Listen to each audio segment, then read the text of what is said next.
Alhamdulillah. Alhamdulillahi rabbil alamin. Nahmaduhu wa nasta'inuhu wa nastaghfiruh. Wa na'udzu billahi min sururi anfusina wa min sayyiati a'malina. May yahdihillahu fala mudhillalah wa may yudlillahu fala hadiyalah. Asyhadu an la ilaha illallah wahdahu la syarikalah wa asyhadu anna Muhammadan abduhu wa rasuluh. Allahumma salli ala sayyidina Muhammad wa ala ali sayyidina Muhammad. Faya ayyuhal muslimun, inni usikum wa nafsi bitaqwallah, faqad fazal muttaqun. Faqala Allah Ta'ala fil Qur'anil Karim, a'udzu billahi minasy syaithanir rajim. Bismillahirrahmanirrahim. Kullu nafsin dha'iqatul maut, thumma ilaina turja'un. Shadaqallahul azim. Kaum muslimin sidang jamaah Jumat yang berbahagia, bersyukur kepada Allah Subhanahu wa taala dengan mengucapkan alhamdulillahirabbil alamin. Bersalawat kepada Rasulullah sallallahu alaihi wasallam dengan lafaz doa, Allahumma shalli ala sayyidina Muhammad wa ala ali sayyidina Muhammad.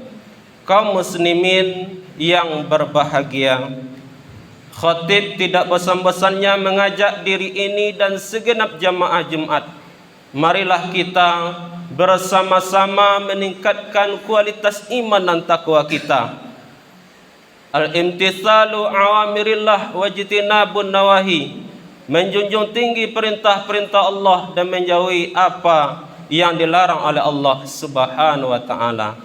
Kaum muslimin sidang jamaah Jumat yang dirahmati oleh Allah Subhanahu wa taala. Suatu ketika Imam Al-Ghazali sedang berkumpul bersama dengan murid-muridnya. Kemudian Imam Al-Ghazali melontarkan 6 pertanyaan kepada murid-muridnya, yang mana 6 pertanyaan ini menjadi pembelajaran bagi kita, menjadi renungan bagi kita untuk menjalani kehidupan yang sementara ini. Khatib hanya menyampaikan 3 saja dari 6 pertanyaan Imam Al-Ghazali kepada murid-muridnya. Yang pertama, Imam Al-Ghazali bertanya kepada murid-muridnya, wahai murid-muridku, tahukah kalian apakah yang paling dekat dengan diri kita di dunia ini? Maka murid-muridnya menjawab, yang paling dekat wahai guru adalah ayah dan ibu kita. Ada juga murid-muridnya mengatakan, wahai guru, yang paling dekat dengan diri kita adalah kakak dan adik. Ada juga mengatakan, wahai guru, yang paling dekat dengan diri kita adalah tetangga.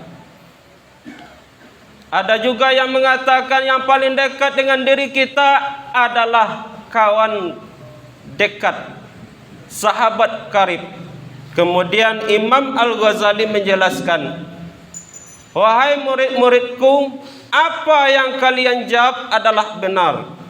Apa yang kalian jawab adalah betul.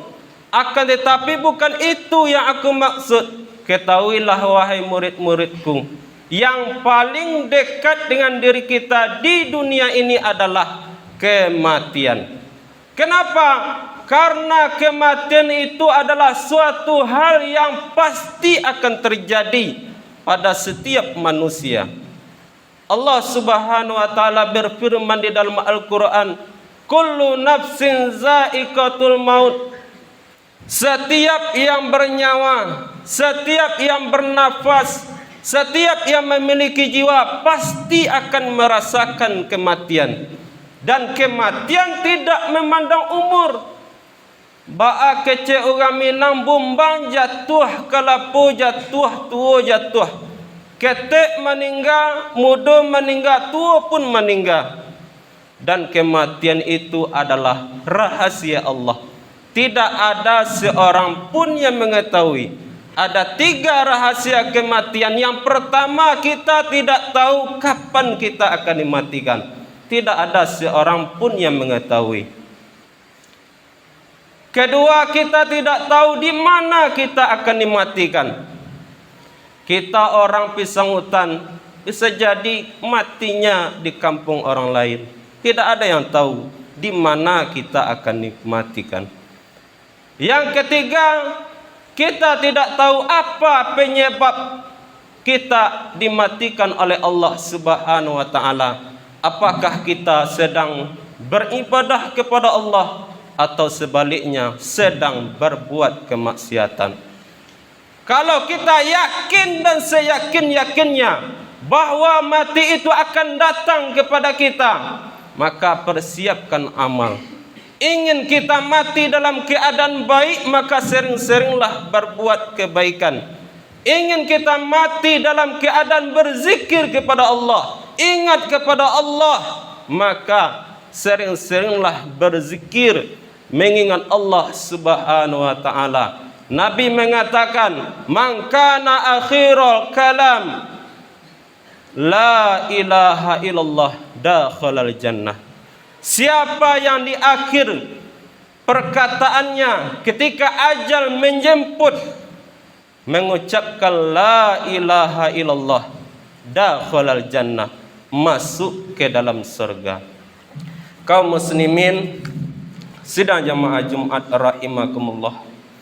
Yang kedua, Imam Al-Ghazali bertanya kepada murid-muridnya, "Wahai murid-muridku, apakah yang paling jauh dengan diri kita di dunia ini?" Ada murid-muridnya mengatakan, "Wahai guru, yang paling jauh matahari. Wahai guru, yang paling jauh adalah bulan. Wahai guru, yang paling jauh adalah bintang-bintang dan planet-planet." Kemudian gurunya menjawab, "Apa yang kalian jawab benar. Akan tetapi bukan itu yang aku maksud. Ketahuilah murid-muridku, yang paling jauh dengan kita di dunia ini adalah waktu yang sudah berlalu. 1 detik saja waktu kita berlalu, dia tidak akan pernah kembali lagi. 1 detik waktu kita berlalu itu lebih jauh daripada 1000 tahun yang akan datang. Bagi kita yang berumur 50 tahun, jangan berharap, jangan bermimpi untuk bisa kembali kepada masa muda. Adik-adik, santri-santri yang berumur 15 tahun, jangan bermimpi untuk kembali kepada masa kecil.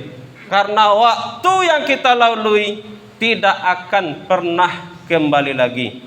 Maka mumpung Allah masih memberikan kita waktu untuk hidup, maka pergunakanlah untuk ibadah kepada Allah Subhanahu wa taala. Yang terakhir, Imam Al-Ghazali bertanya kepada murid-muridnya, "Wahai murid-muridku, apakah yang paling ringan di atas dunia ini?" Maka murid-muridnya menjawab, "Yang paling ringan adalah kapas. Yang paling ringan wahai guru adalah dedaunan." Apa yang kalian jawab itu adalah benar. Itu adalah betul, kata Imam Al-Ghazali. Ketahuilah wahai murid-muridku, yang paling ringan di atas dunia ini adalah meninggalkan salat 5 waktu sehari semalam. Gara-gara pekerjaan, gara-gara kesibukan, dengan mudahnya kita meninggalkan salat. Bahkan rumahnya dekat dari masjid, tidak sempat melaksanakan salat di masjid. Ulama mengatakan, barang siapa yang hidupnya digunakan untuk mencari harta, sibuk mencari dunianya, maka tak obahnya seperti binatang. Apa bedanya kita dengan binatang? Maka daripada itu kaum muslimin, Jangan kita tinggalkan salat. Pelihara salat kita. Karena salat adalah amalan yang pertama kali yang akan dihisab oleh Allah Subhanahu wa taala di akhirat. Kesimpulan khutbah kita, marilah kita pergunakan waktu kita selagi badan masih sehat, selagi badan masih kuat. Pergunakanlah waktu kita untuk beribadah kepada Allah Subhanahu wa taala. Kerjakan salat sebelum kematian itu datang kepada kita. Fa'tabiru ya ulil absar la'allakum turhamun.